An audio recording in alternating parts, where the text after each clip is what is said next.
Hi, everyone. Welcome to the Soul Podcasting Podcast. I have an awesome guest today. Her name is Lindsey Sutherland. She is a business consultant, speaker, and entrepreneur dedicated to helping business owners build companies that run with freedom, purpose, and profit. And I'm so glad to have you here. We have a lot of things to talk about today. Me, I'm excited too, Demetria. Thanks so much for this invitation. You're so welcome. So I'm glad you're here. And we'll just start off with your podcast because I'd love for you to just introduce your podcast, what you do, who you reach with your show, and then we can maybe find out more about like what inspired you to start your show. Sure, yeah. Well, my podcast is called the Freedom Entrepreneur Podcast, and it's intentionally designed to help people build freedom businesses. So I was asked today, actually, what's a freedom business? And a lot of people think it's a business that lets me do what I want, when I want, with whom I want, this very kind of sassy feeling. And that was me too when I started. But I've since found that really a freedom business is one that allows you to design a business that fuels your lifestyle. Because when we have a bunch of money, like real estate investors, have plenty of money, they often feel a loss of purpose.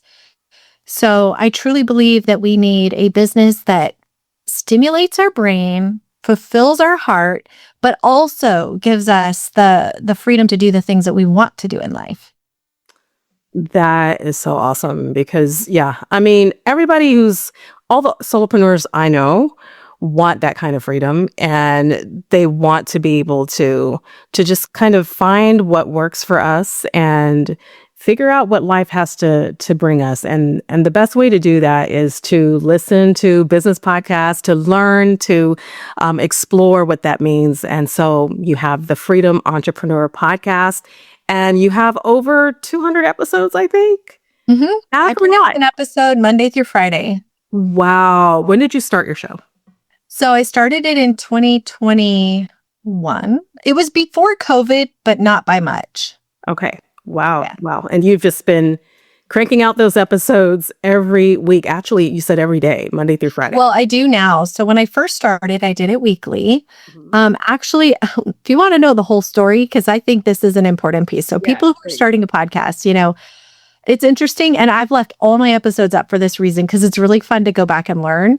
But it was originally called the Passive Income Examiner. So going back to what I was just telling you about, that kind of chip on my shoulder, like I'm going to do what I want.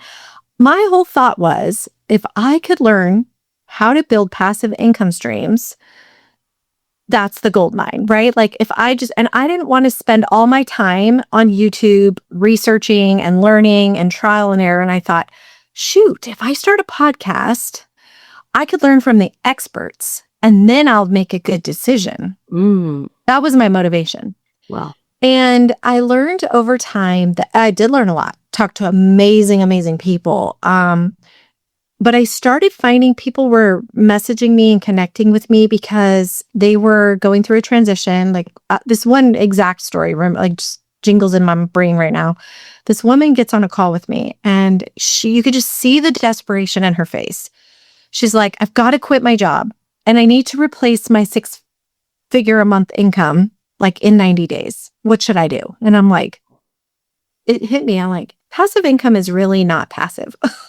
You're going to have to put in some effort before you're going to be able to earn your 6 figures I don't want to guarantee anything. And it's like, I started realizing I was attracting the wrong audience. I also was starting to get people who wanted to be a guest on my show that were not in it with heart. They were in it for the pitch fest, And it was discouraging. I started to feel really kind of wayward. Like, did I do the right thing? I felt really like what I was starting was the right thing. I felt like God just gave me that clarity and I was doing it. And then I just kind of like stalled. There was like a year where I did only 4 episodes. And there was a lot of growth, internal growth on my end. So when I pivoted and I rebranded, and I'm happy to dig into that if you want, because I think that's something a lot of people go through, good. and I Please. learned a lot of things that will be helpful. um, what I did through that though is I then was like, you know what? I am about creating scalable income, multiple streams of income. That's all relevant, but I don't want to mislead people and say it's passive and it's easy, you know? Right. And so that's kind of when everything started to shift and come together. Like everything I had learned was all for a purpose. God really did know what he was doing. Yeah. Nothing's a mistake. It's all Nothing was a mistake. It felt like a mistake a few times. I was like, that was a lot of work I put into that. But no, it all actually paid off. So it was good. That is awesome. Ah, wow. Like it's just interesting hearing our different journeys into podcasting, and what I'm loving that I hear from you right now is you put in all this effort. You thought, okay, where did I go wrong? You know, after some amount of time and things weren't kind of shaking down the way you thought they would, and it felt like you were attracting the wrong audience. And instead of quitting, you just pivoted. So where did the brand change just sort of happen for you? When was that light bulb moment for you? So one day I was sitting in my recliner downstairs, and it was when Grok had come out. And I had already been using ChatGPT. So this wasn't very long ago. I had actually already rebranded as the Freedom Entrepreneur, but I still wasn't really heart and soul into my podcast. It was just kind of a thing I was doing. So that did happen prior to that, but it wasn't relevant. What really lit me up and got me re-engaged, and the clarity that came with it, was the moment that really shifted. And so this Grok thing. So I was experimenting. So I get onto Grok, and I'm like, I don't know. And it had a prompt. It said, let me help you build a personal brand. I was like, all right, we'll see what happens. So it starts asking me questions like about my life, you know, my parents, and I'm telling it, you know, we went from Arizona, we moved to Idaho. I have a little 5-acre farm. I'm really about, you know, lifestyle, living the lifestyle you want, blah, blah, blah. I never once told it that I had a podcast or that I had even ever had a brand. Okay. So I just went into it blind, and it came out on the other end and it said, you should be a freedom engineer. And I'm like, oh, I couldn't believe it. I was like, well, I actually have a podcast called The Freedom Entrepreneur. And it was like, well, fantastic. And suddenly it just clicked. I'm like, I really am doing the right thing. You know, sometimes you just need somebody to come into your life. You got little prompting, like you say, you're on the right path. Keep going. Yeah. So true. And that's what it did for me. And I'm like, you know what? I'm going all in on this. For me, my whole thing has been very God focused. I was like, I know God has a mission for me. And sometimes, you know, you're walking in the path, but you don't know where you're going, right? Yeah. And it can be very intimidating. And that's kind of where I was at. But it just became clear. Everything I know, everything I've done, everything in my life is leading me to this moment. Yeah. And it was so on fire, you know, suddenly everything was on fire. And that's when I committed. I'm like, I'm going all in on this. And I already know that if you produce more content, you're going to, and I had to reinfuse my podcast essentially. So this was, I want to say it was in the beginning of August when I started doing 5 a week. I thought it was going to be hard. I was like, man, this is going to be really hard. I remember what it was like to do 1 a week. Yeah. But I'll tell you what makes it easier is I don't worry about video. See? Yeah. You found your rhythm and you found which medium works best for you. Yes. And then how long are your podcasts? Oh, well, you know, when I first started in August, they were still around 20 to 30 minutes because I'm wordy sometimes, or I get excited.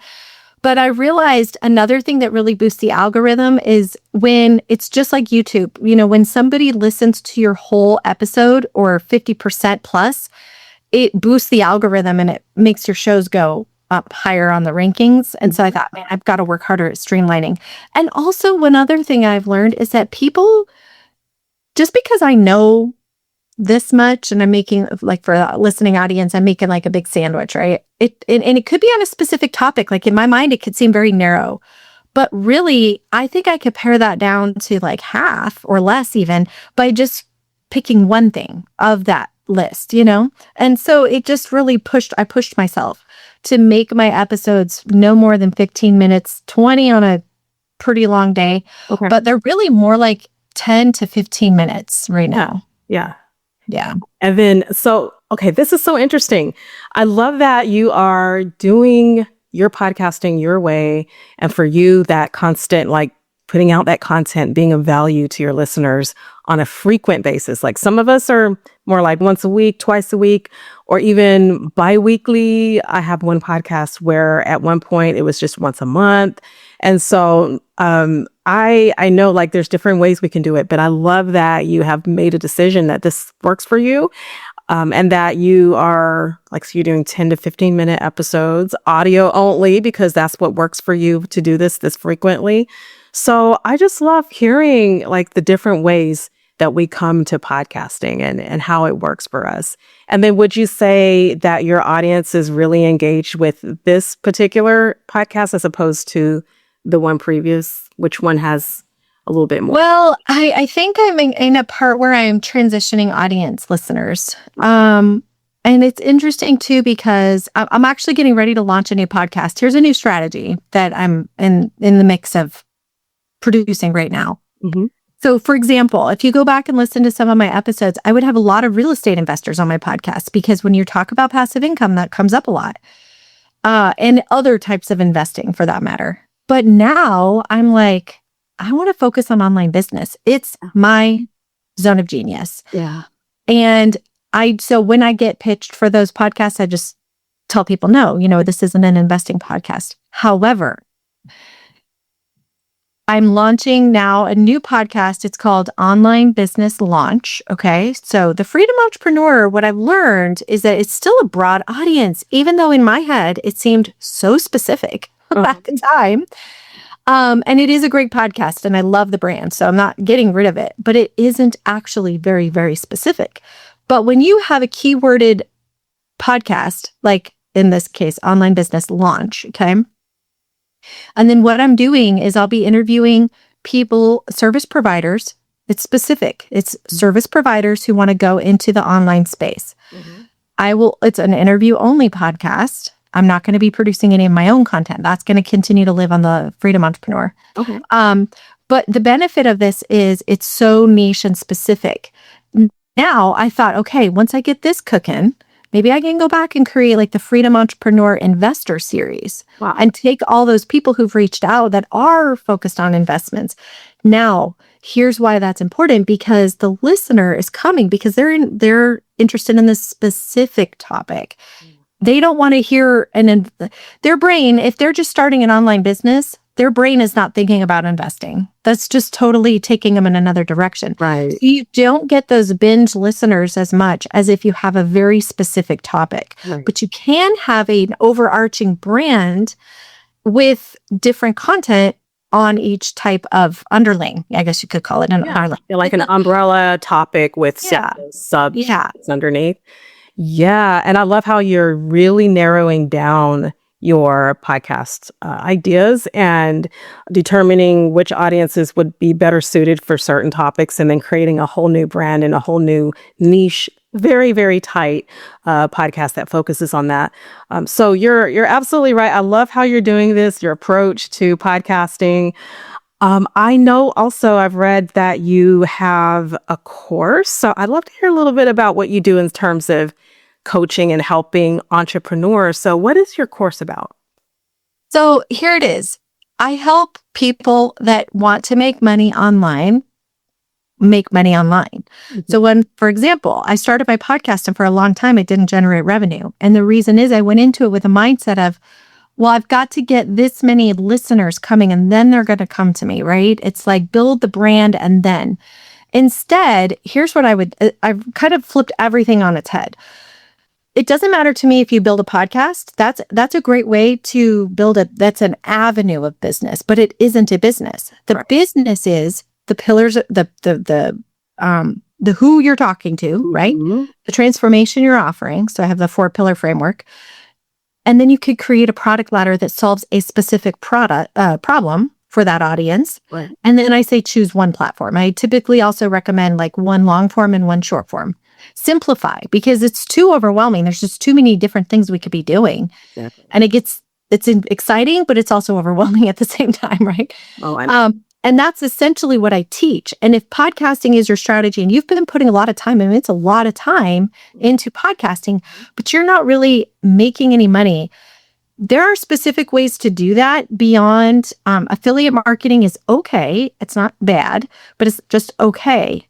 And brand deals are okay too. But these are not a business. These are just cash infusions, you might say. Right. So really what I do is I help somebody build an actual business behind the scenes that their podcast can be the driver to, the engine of that cash, so to speak. Mm-hmm. I love that. I love that. So it's everything you just said, that podcasting itself is not going to make you any money. You're going to end up spending money to host your show. And so if in order to really infuse that podcast with the resources it needs, having a business and having a business strategy is important. So I love that you teach entrepreneurs how to do that. I also wanted to know so for those of us who, many of us are creating courses, launching products. I'm currently in the process of creating a course. And by the time this episode is released, the course will probably have already been released. But those of us who are, I know, I'm so excited. So for those of us who are doing that, do you have any advice for just like what are first steps for like thinking in terms of I've got to create an academy or a course or a membership or a product or a service or something that kind of infuses what I'm doing with the podcast. So yeah, for sure.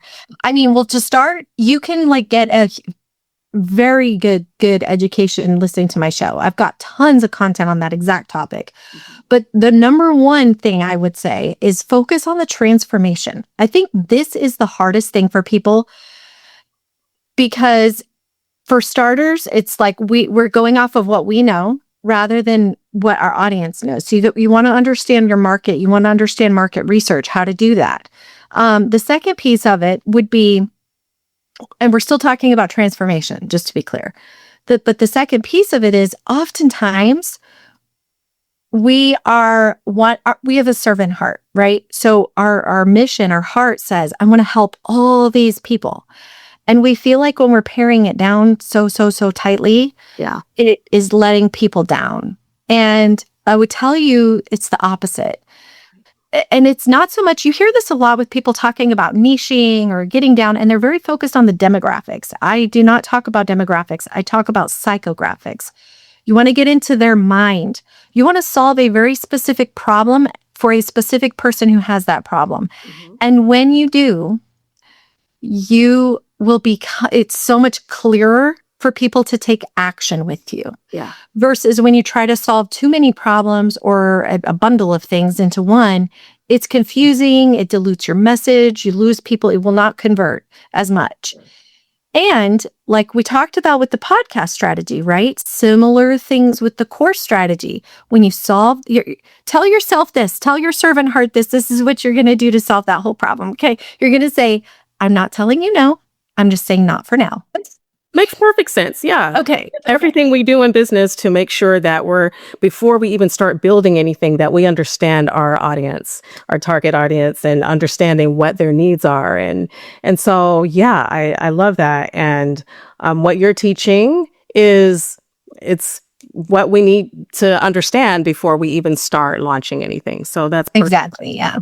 And then also, before we hear more about your course and how to reach you, I just want maybe a quick piece of advice about podcasting without burnout, because you are doing this thing every day. So just really quick pivot into because I know podcasting can be a really huge tool, but it can also be overwhelming, like we mentioned earlier. So what are some strategies, systems that you're using for your podcast to stay consistent without burning out?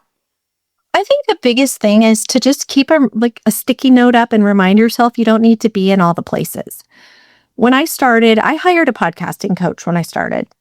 And, she gives you the whole formula and how to do it and whatnot. And I was following the formula. And I did a time audit one day, and it was taking me 6 hours to produce one episode.